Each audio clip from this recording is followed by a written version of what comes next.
Hello दोस्तों, नमस्कार। स्वागत है आप सभी का आपके अपने YouTube channel SS Manish talks पे।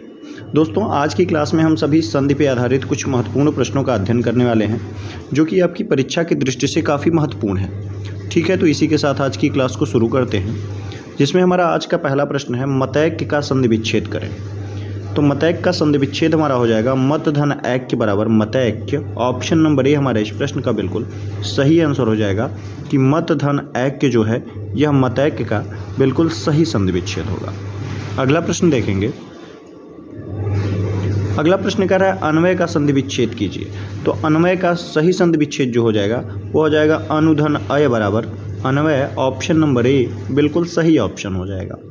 अगले प्रश्न की ओर बढ़ेंगे। अगला प्रश्न हमारे स्क्रीन पे कह रहा है व्याप्त का संधि विच्छेद क्या होगा।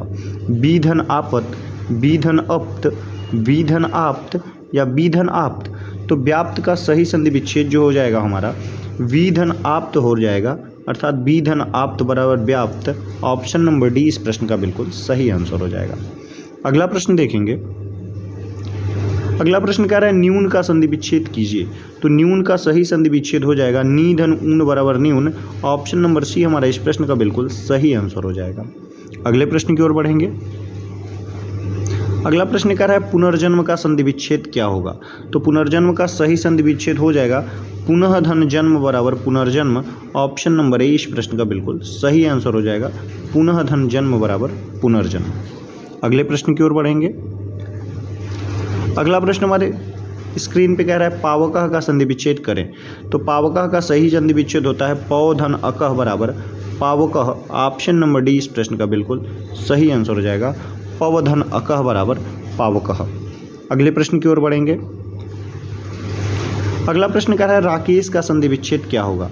तो राकेश का सही संधि विच्छेद हो जाएगा राका धन ईश बराबर राकेश। राका धन ईश बराबर राकेश होता है। देखेंगे राका धन ईश किस ऑप्शन में है। तो राका धन ईश जो है ऑप्शन नंबर डी में दिया हुआ है, तो ऑप्शन नंबर डी हमारे इस प्रश्न का बिल्कुल सही आंसर हो जाएगा।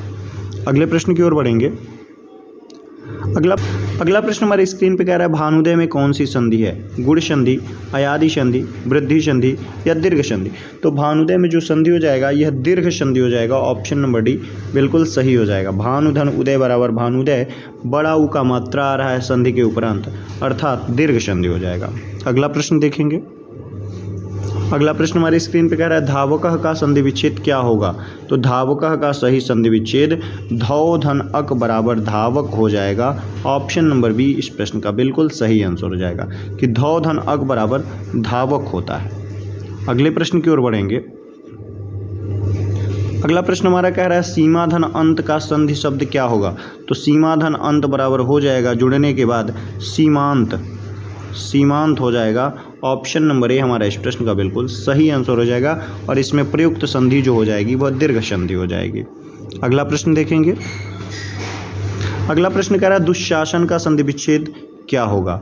दुःशासन, दुधन शासन, दुधन शासन या दुष्धन शासन। तो इस दुःशासन का सही संधि विच्छेद हो जाएगा दुधन शासन बराबर दुःशासन। ऑप्शन नंबर सी हमारा इस प्रश्न का बिल्कुल सही आंसर होगा।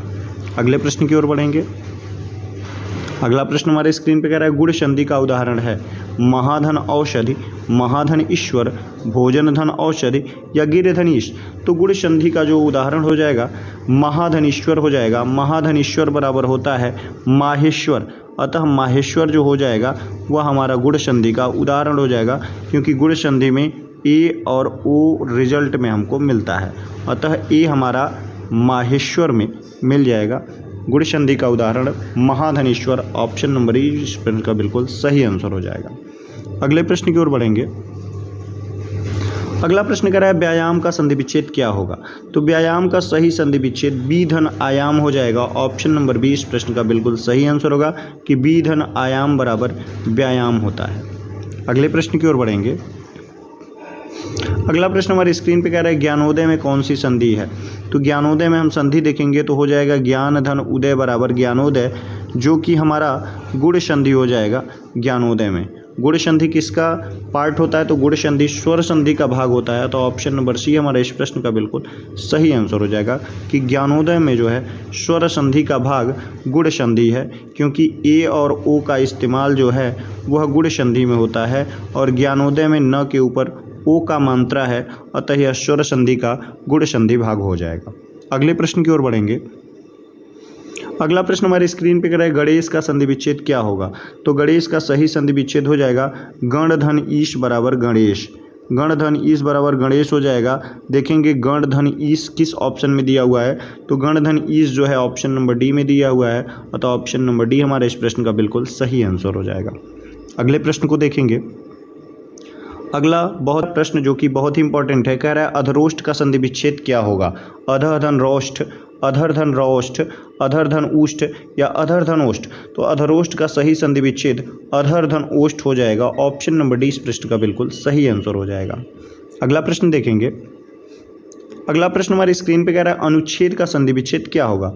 अनुधन छेद, अनुधन छेद, अनहधन उच्छेद या अनधन उच्चधन छेद? तो अनुच्छेद का सही संधि विच्छेद हो जाएगा अनुधन छेद बराबर अनुच्छेद।